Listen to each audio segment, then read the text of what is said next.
Hello नमस्कार दोस्तों, home guard की एक बार फिर से नई भर्ती निकल कर के आ गया है, जिससे दोस्त अभ्यर्थी के मन में बहुत बड़ा जो है खुशी का माहौल छाया हुआ है। क्योंकि दोस्त इस बार जो होम गार्ड की जो नई भर्ती निकल कर के आया है साथियों, उसका आवेदन करने का तिथि भी विभाग की ओर से जारी कर दिया गया है। तो इस वीडियो में दोस्त हम चर्चा करने वाले हैं कि होम गार्ड की जो नई भर्ती निकल कर के आया है और जिसका दोस्त आवेदन तिथि भी विभाग की ओर से जारी कर दिया गया है और आवेदन दोस्त फिलहाल चल भी रहा है। इस भर्ती के अंदर कौन कौन से डॉक्यूमेंट्स आवेदन करते वक्त अपलोड करनी चाहिए, क्या रहेगा योग्यता और क्या रहेगा सिलेक्शन प्रोसेस। क्योंकि दोस्त सिलेक्शन प्रोसेस में इस बार की जो होमगार्ड की भर्ती आया है उसमें दोस्त बहुत बड़े बदलाव किए गए हैं। तो इस वीडियो में दोस्त होम गार्ड नई भर्ती से संबंधित A to Z जानकारी देखने को मिलेगा। इसीलिए साथियों वीडियो बहुत ही इंटरेस्टिंग और हेल्पफुल होने वाला है, इसीलिए आप अभी से वीडियो को लाइक कर दीजिएगा।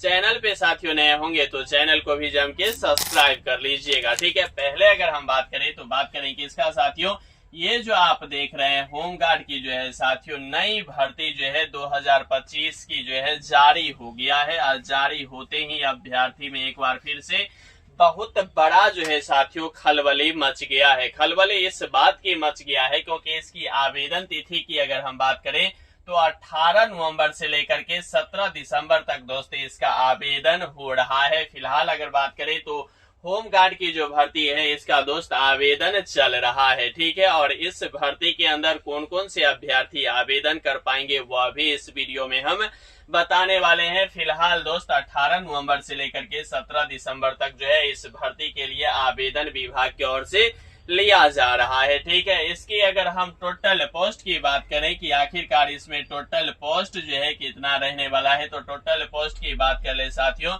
तो टोटल पोस्ट जो है 41,424 पदों पे यह बहुत बड़ा जो है भर्ती निकल करके आ गया है। कितने पदों पे साथियों, 41,424 पदों पे जो है यह बहुत बड़ा जो है भर्ती आ गया है। इतने बड़ी भर्ती दोस्त होम गार्ड के लिए बहुत बड़ा भर्ती होता है। ठीक है, सैलरी की बात करें क्योंकि अभ्यर्थियों का अंतिम जो मोटो होता है या किसी भी अभ्यर्थी या कोई भी आदमी जो किसी कार्य को कर रहा है उसका मुख्य पर्पस होता है कि इसके अंदर से जो मुझे सैलरी प्राप्त होगा वह कितना होने वाला है। तो दोस्त अगर इसकी सैलरी की बात करें तो इस सैलरी में बात करें साथियों तो ये जो होम गार्ड आप देख रहे हैं, होम गार्ड की अगर बात करें साथियों तो पर डे के हिसाब से जो है क्या होता है, प्रतिदिन के हिसाब से जो है इसमें क्या होता है पैसा मिलता है। ठीक है, मंथली नहीं होता है। अगर आप 30 दिन में 27 दिन काम करते हैं तो 27 दिन का ही विभाग की ओर से आपको पैसा पे किया जाएगा। तो प्रतिदिन की अगर हम बात करें साथियों तो इसमें जो है आपको 600 रुपया जो है प्रत्येक मंथ दिया जाएगा। और उसके बाद जो महंगाई भत्ता, बहुत सारे जो सरकारी HR जो भी होता है यह सभी जोड़ की अगर हम बात करें साथियों तो इधर अगर आप 30 रोज काम कर लेते हैं तो 18,000 यहाँ से हो जाएगा। और महंगाई भत्ता की अगर हम बात करें तो यहाँ से भी लगभग 7,000 हो जाएगा। तो ओवरऑल देखें तो 25,000 रुपया दोस्त पर मंथ जो है आपको इस होम गार्ड भर्ती में अगर आप सिलेक्शन ले लेते हैं तो सैलरी आपको मिलना शुरू हो जाएगा। ठीक है, यहाँ तक आप समझ गए हैं। इसके बाद अगर हम बात करें फी की, क्योंकि दोस्त फी की बात करें कि आखिरकार ये जो होम गार्ड की जो नई भर्ती 2025 के अंत तक जो विभाग की ओर से जारी किया गया है इसमें आवेदन शुल्क कितना लगने वाला है। तो दोस्त आपको बता दूं, यहाँ अगर देखें तो जनरल EWS और OBC कैंडिडेट की बात करें साथियों तो 400 रुपया लगने वाला है। जबकि यहाँ जो है सर्वर चार्ज आपको अलग से पे करना होगा। यानी कि आप यह कह सकते हैं कि जनरल EWS और OBC हैं तो 450 से लेकर के 500 तक जो है इसमें क्या होगा आपको आवेदन शुल्क लगने वाला है। ठीक है, वहीं अगर हम बात करें SC और ST की तो SC ST अभ्यर्थियों का जो है साथियों कितना लगने वाला है 300 रुपया। और इसमें भी सर्वर चार्ज इंक्लूडेड होगा तो 350 से 400 रुपया जो है इसमें आवेदन शुल्क लगने वाला है। इस भर्ती की अगर हम बात करें तो इसमें साथियों अगर बात करें तो मेल भी आवेदन करेगा और फीमेल भी आवेदन करेगा। ठीक है, होम गार्ड में फिलहाल तय हो गया है कि मेल और फीमेल दोनों कैंडिडेट जो है आवेदन कर सकता है। और फिलहाल चौकीदार में इस चीज का जो है अभी तक क्लियर जो है नहीं कर पाए हैं। तो यहाँ देखेंगे तो मेल और फीमेल दोनों अभ्यर्थी आवेदन कर पाएंगे। ठीक है, आयु की बात करें, एज की बात कर ले तो आयु दोस्त इसमें 18 वर्ष से लेकर के 30 वर्ष रहने वाला है। उम्र में अगर देखें तो किसी भी अभ्यर्थियों को लगभग दोस्त किसी भी तरह की कोई दिक्कत नहीं होनी है, क्योंकि दोस्त आयु में देखेंगे तो 18 वर्ष से लेकर के 30 वर्ष रखा गया है। ठीक है, जनरल और ईडब्ल्यूएस के लिए। ठीक है, तो 18 वर्ष से लेकर के 23 वर्ष तक बहुत ज्यादा लंबा वक्त उम्र हो जाता है। और फिजिकल की बात से देखें तो 30 वर्ष तक के लगभग बहुत ही कम ऐसे अभ्यर्थी हैं जो फिजिकल तैयारी कर रहे होते हैं, तो उम्र बहुत ही अच्छा खासा दिया गया है। जबकि अगर हम बात करें तो ओबीसी, एससी और एसटी की बात करें तो 5 वर्ष की अलग से छूट हो जाता है, यानी कि अगर इसकी बात करें तो 35 वर्ष जो है यहाँ उम्र हो जाता है। तो किसी भी कैटेगरी के अभ्यर्थी, वह जनरल हो, ईडब्ल्यूएस हो, ओबीसी हो, एससी हो, एसटी हो, किसी भी कैटेगरी के अभ्यर्थियों का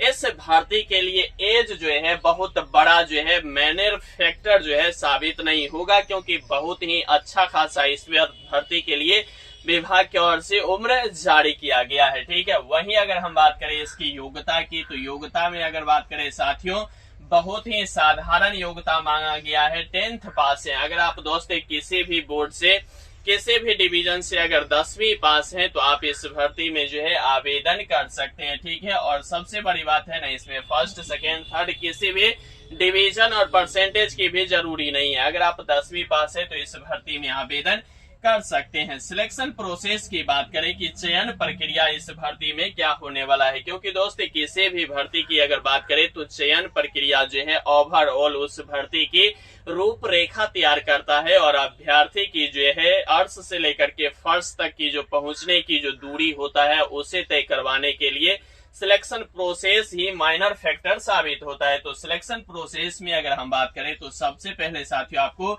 इस भर्ती के लिए एग्जाम देना होगा। ठीक है, एग्जाम देना ही होगा। पहले क्या होने वाला है, आपको एग्जाम देना होगा, उसके बाद फिजिकल यानी कि दौड़ होने वाला है, उसके बाद मेडिकल होगा, उसके बाद डॉक्यूमेंट वेरिफिकेशन होगा, और उसके बाद दोस्त आप जो है होम गार्ड में पूरी तरह से जो है सिलेक्शन ले पाएंगे। ठीक है, एग्जाम का सिलेक्शन जो है उसमें एग्जाम का सिलेबस का क्या पैटर्न रहने वाला है वह भी विभाग पूरी तरह से क्लियर कर दिया है। तो सबसे पहले होम गार्ड की भर्ती की अगर हम बात करें तो सिलेक्शन प्रोसेस में जो पहला पड़ाव आता है वह एग्जाम आता है। तो एग्जाम की अगर हम बात करें साथियों, यानी कि एग्जाम सिलेबस की बात करें तो एग्जाम सिलेबस को देखेंगे साथियों तो 100 प्रश्न पूछे जाएंगे, 100 मार्क्स का होगा, 2 घंटा जो है इसमें विभाग की ओर से आपको जो है एग्जाम हॉल में समय दिया जाएगा। ठीक है, कितने प्रश्न पूछे जाएंगे, 100 प्रश्न पूछे जाएंगे, 100 मार्क्स का होगा, 2 घंटा समय दिया जाएगा। लेकिन इस भर्ती की सबसे बड़ी जो मुख्य पर्पस रहा है वह रहा है कि यह 100 के 100 प्रश्न जो है आपको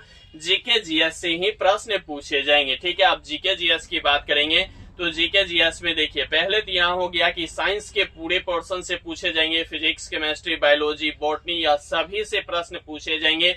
उसके बाद अगर आप जीके में जाएंगे तो जीके में इतिहास, भूगोल, नागरिक, राजनीतिक शास्त्र, अर्थशास्त्र। उसके बाद दोस्त अगर देखेंगे तो नीचा, बड़े पहाड़, छोटे पहाड़, मतलब यह सभी जो है जनसंख्या, इस तरह की सभी प्रश्न जो है 1 लाइनर ही प्रश्न पूछे जाएंगे। तो इस भर्ती में एग्जाम की अगर देखें तो बहुत बड़ी जो है टफ जो है आपको प्रश्न पत्र देखने को नहीं मिलेगा, क्योंकि 1 लाइनर ही इसमें प्रश्न पूछे जाएंगे। ज्यादा आपको घुमाने फिराने वाले प्रश्न एग्जाम हॉल में नहीं देखने को मिलेगा। तो यहाँ जो है एग्जाम पास करेंगे, उसके बाद आपको क्या देना होगा, फिजिकल देना होगा, यानी कि दौड़ देना होगा। अब दौड़ की जो रूपरेखा है वह क्या रहने वाला है। ठीक है, तो दौड़ की अगर रूपरेखा की बात करें साथियों तो दौड़ में भी बहुत बड़ा जो है कुछ होने नहीं जा रहा है। दौड़ बहुत ही सिंपल और बहुत ही आसानी से आप क्लियर कर सकते हैं। पहले हम बताएंगे साथियों मेल का, उसके बाद बताएंगे फीमेल का। ठीक है, मेल की अगर हम हाइट की बात करें साथियों तो 168 सेंटीमीटर हाइट रहने वाला है, जबकि फीमेल की 152 सेंटीमीटर ही हाइट रहने वाला है। ठीक है, फीमेल की 152 सेंटीमीटर हाइट और मेल के साथियों कितना हाइट रहने वाला है, 168 सेंटीमीटर हाइट रहने वाला है। ठीक है, लेकिन एससी की अगर हम बात करें, सॉरी एसटी की अगर हम बात करें, किसका साथियों, एसटी की बात करें तो एसटी का जो है 160 सेंटीमीटर मेल में रहने वाला है। वहीं अगर फीमेल की बात करें तो 147 सेंटीमीटर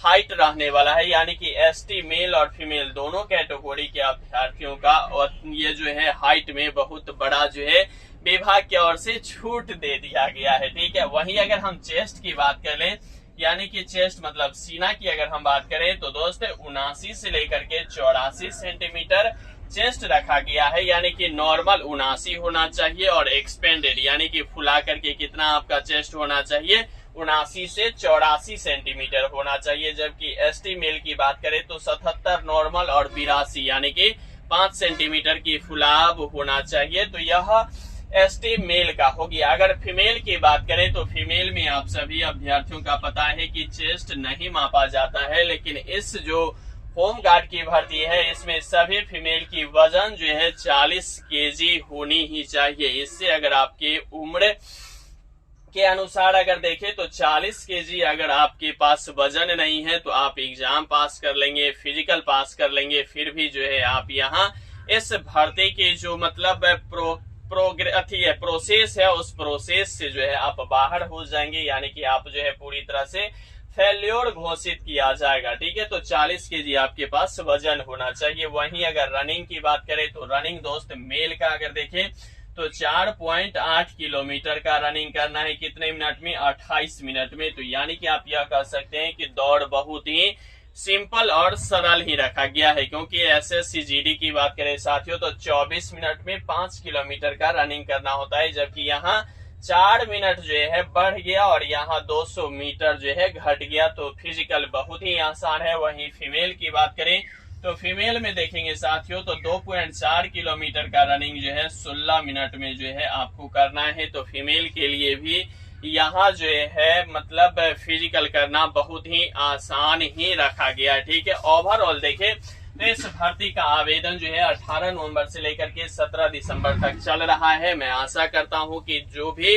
अभ्यर्थी पहले से जान रहे होंगे वह आवेदन कर पाए होंगे, लेकिन आवेदन करते वक्त एक बहुत बड़ा जो मैनर फैक्टर होता है वह आप जरूर देख करके ही आवेदन कीजिएगा। पहले अगर हम बात करें साथियों, अगर आप जनरल है तो आपके पास कोई सर्टिफिकेट लाने की कोई जरूरत नहीं है। वहीं अगर आप ईडब्ल्यूएस है तो ईडब्ल्यूएस का सर्टिफिकेट आपके पास होनी चाहिए। ठीक है, वहीं अगर हम बात करें आप ईबीसी है, ईबीसी और बीसी है। ठीक है, ईबीसी है और बीसी है तो इस दोनों के लिए दोस्त ईबीसी बनता है, क्या बनता है, ईबीसी। ठीक है, तो यह सर्टिफिकेट आपके पास रहना जरूरी है। वहीं एससी एसटी की बात करें तो एससी एसटी का जो है सिर्फ क्या होना चाहिए, जातीय जो है एससी एसटी होना चाहिए। यह सभी डॉक्यूमेंट्स जो है दोस्त आप आवेदन करते वक्त निश्चित रूप से लगा लीजिएगा, अन्यथा आपकी जो दायरा होता है और जो भी छूट होगा वह उम्र का हो या सिलेक्शन प्रोसेस में हो या एग्जाम की कट ऑफ में हो, वह किसी भी तरह की जो है जो छूट दिया जाएगा वह छूट का आप भागीदारी नहीं बन पाएंगे। इसीलिए यह सभी डॉक्यूमेंट्स अगर आप जिस कास्ट से बिलोंग्स कर रहे हैं